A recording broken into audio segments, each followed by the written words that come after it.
You know that it's coming. Anyone with even a passing interest in Nintendo games knows about the NX, the new console, intended to fix the mistakes of Nintendo's previous hardware efforts. To be announced this year and released the next, it's likely to be the sole replacement for both the 3DS and Wii U. Nintendo were reluctant to admit as much, telling fans that it is not a replacement to the Wii U specifically. But as time has gone on and releases have slowed to a trickle, Nintendo have gone silent on the matter. And in ways you can't blame them.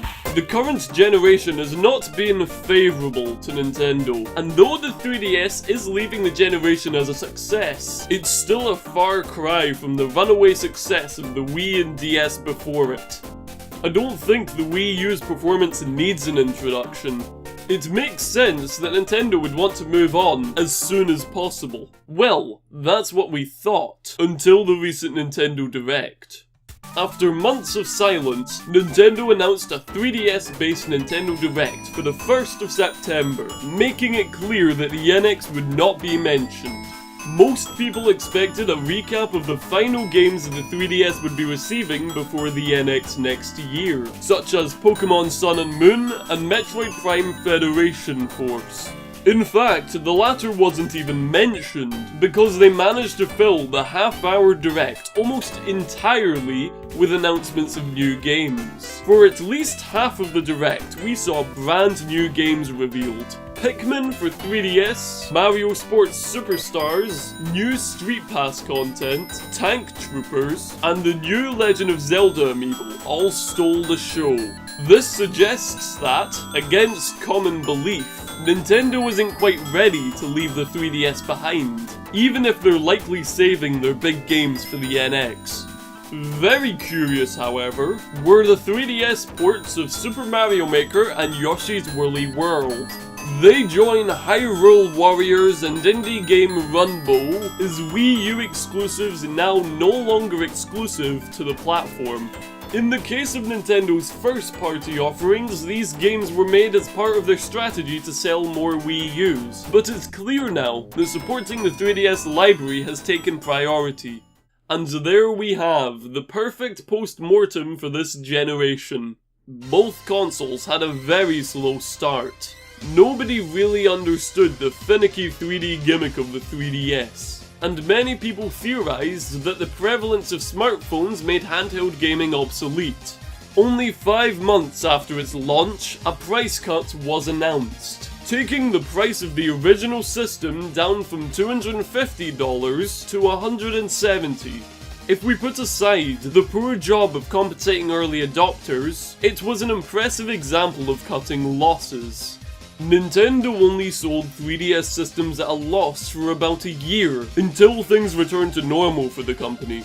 They further fueled sales with powerful first-party offerings which, alongside their excellent JRPG lineup, catapulted the system into success, and sealed the fate of their competitor, the PS Vita. As of 2016, 5 years later, it is the best-selling device this generation by a long way. The 3DS family, including the XL, New 3DS and New 3DS XL variants, have sold 60 million units. The closest console to that is the PS4 with 40 million.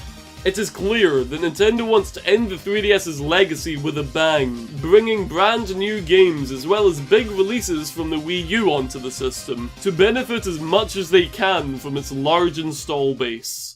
Speaking of the Wii U, things aren't looking too hot. The new Legend of Zelda game on the Wii U is also releasing on NX, which is very evocative of the abandonment of the failing GameCube in favour of the Wii's greener pastures. The interesting thing is that the Wii U ran into the same pitfalls as the 3DS, but could not recover like its handheld brother could. The concept of a tablet controller was baffling to many, and the system lacked a strong set of launch titles to sell the concept.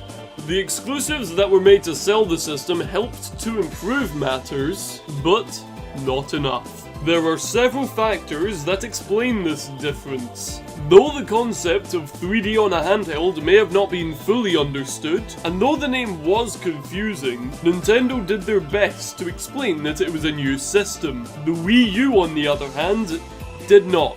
The inclusion of the Wii name, alongside the many iconic Wiimotes in the initial adverts, made it seem like an accessory for the Wii, not a brand new device.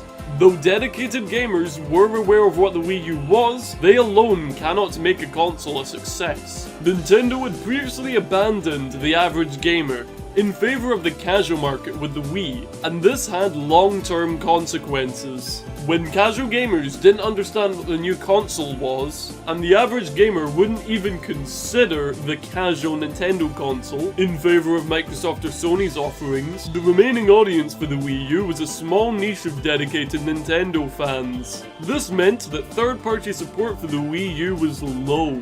Some companies ported their old games to the system, and Ubisoft even made exclusives. But after the failed launch of the console, these companies quickly moved on. Further complicating matters was its hefty price tag. Though many people expected a price drop like the 3DS's, the Wii U only received a cut of $50, from $350 to $300. The basic white version of the Wii U was discontinued, despite being initially cheaper than the deluxe black version.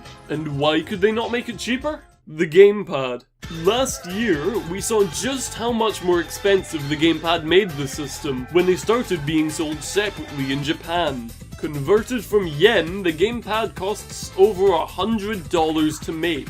Therefore, any great cut in price would likely have made Nintendo's losses too great per sale.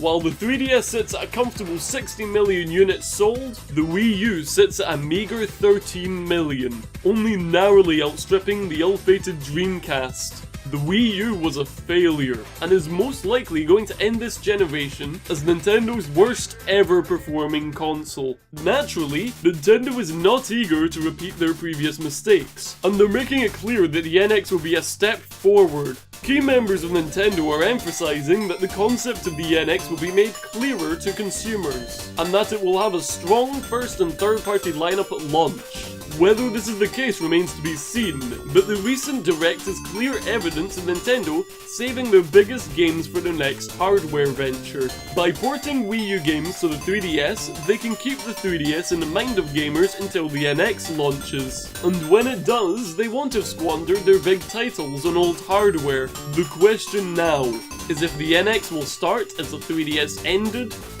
or how the Wii U ended.